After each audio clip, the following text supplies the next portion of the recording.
De,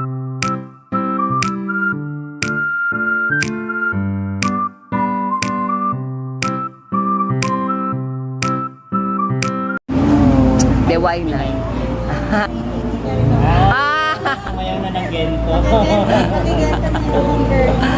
So, yes. Casual, ang dati ng 18 na naglaylo at ang silent 18. Okay, so thank you so much for your time and sharing your moment. Saan ka nag-start? Saan sa mapa? O, tapos? Inis na kasi Miss D. Curious ako. Ano ba sinusupport nito SB9?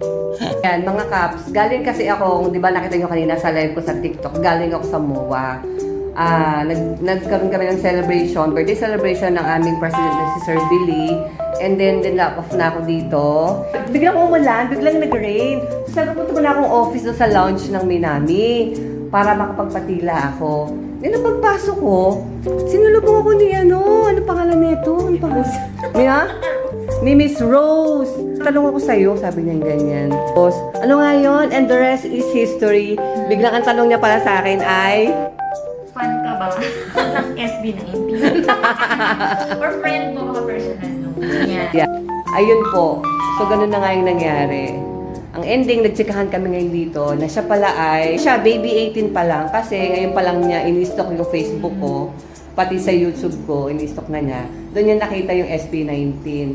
And siya ay Mapa Era. Tama? Mapa Era siya. Mapa Era siya. So, baby 18 siya. Welcome to the 18 world. Bakit ikaw ba hindi ka SB19? Ano yan? Korea, K-pop. Actually, to be honest, K-pop ako before. Sa kanila ko nakilala yung SB19. BTS ako.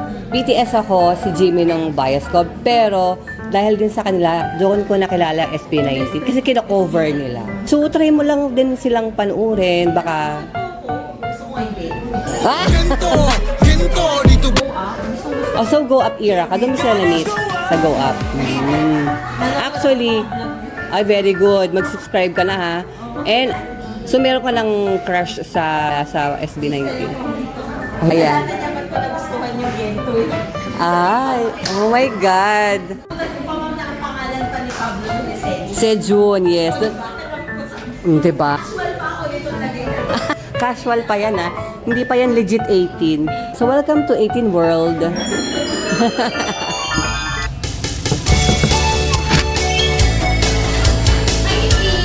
Good morning.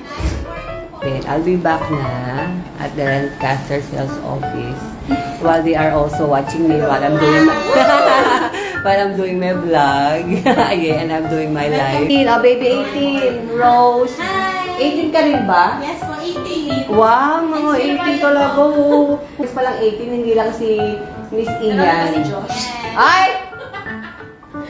Si Josh. Huwag mong subukan. Si Justin. Si Josh daw, sinusubukan ako ha. Ni Rosie. Sinong bias mo? Huwag lang si Josh, sasakaling kita. Joke lang. Si Josh talaga. Oh my God! Ikaw, sinong bias mo? Si Justin. Justin, okay. Taga-maisan ka. Kami mga taga-barbecue. Kayo po, 18 ba kayo? Oh my God! You're so kind! Oh, SB19, 18. Hindi niyo po lang SB19. You should. Kailangan nyo na kilalanin ng SB19. Sila ang ating P-Pop Kings. Yes! Magaganda yung songs nila. Oh, diba? Ito lang maganda yung bawat isa sa kanila. Diba? Golden Golden? Hour. Oh, Golden Hour. Oo, yun yung bago nila. May collab sila ng ibang artist. Bakit gusto mo rin ba yung SB19? Oo, gusto ko mga kanta nila. Yung yung mga kanta nila na na mga ano ba yun, yung hanggang huli ba yun? Oh, yung hanggang sa huli. My God, save me. SB19. Sarap. Gento. Oh, okay na. Pinatay ko na. Ay, bias mo siya. Hindi ko siya bias. Asawa ko siya. Ayun eh. Bakit? 18 ka ba? Hindi, pero best yung boyfriend face lock na talaga. Ay, kailangan mo lang magpaka-legit na 18. talaga? Oo. 18 siya? Sila? 18 na sila. From casuals, naging 18 na sila ngayon. Low casual siya. Oo. Casual.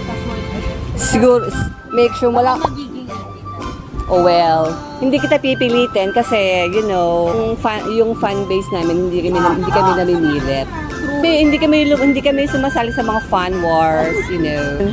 Siya. Yeah, thank you so much. Oo, kasi nag-ano ako talaga nagko-compile ako ng mga patotoo from casuals to 18 kasi nga yun ang vlog ko. Uy, patotoo mo natin. Nakatayo na rin sa kamang po. Ha? Sige. Daddies, ngayon meron akong binablog all about SB19 Happen.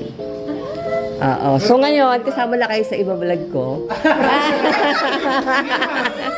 Sa mga bago tayo, hindi ko matatawag na casual. 18 pala, legit na 18 si ma'am. Oh, Anong page niyo, ma'am? Para mapalo naman natin. ay, sige. 18 ka din ba? Hindi, ma'am. Pero kasi narinig ako ng SB19. Ito, puro ano na. Puro SB19. Oh, meron siyang, open mo yung YouTube. Pero yung una ko naging bias, si Ken. Oo. Tapos sumunod si Ken. Si Sir, ikaw, ay, casual ka. Oh. Pwede ka namang maging basher kasi most of our bashers nagiging 18. Oh! Sige. Oh! 1582. Ano po ulit ang Diana Aquino, jowa ni Josh. Tara. jowa ni Diyos? Jowa ni Josh. Sawan. Asawa ni Pablo. Ang dasa no? Bakit pala si Josh? Hindi ko alam. Kasi it just comes out natural. Yun, mga ganon. Si Pablo, hindi. Ang talino kasi niya. Oo. Diba? Oo. Oo. Ay, siya ang pinaka-master talaga. Super. Ay! Agad, tira mo ang papatagan ng mga asawa. Di ba? Kinanya mo naman lahat. Thank you. Thank you. Nice meeting you, 18 and some casuals. Bye-bye. Okay. Someday baka magkita tayo ulit sa concert. Yeah, sure. Why not? Ingat. Tapos biglang 18 pala sila. My God. So nice.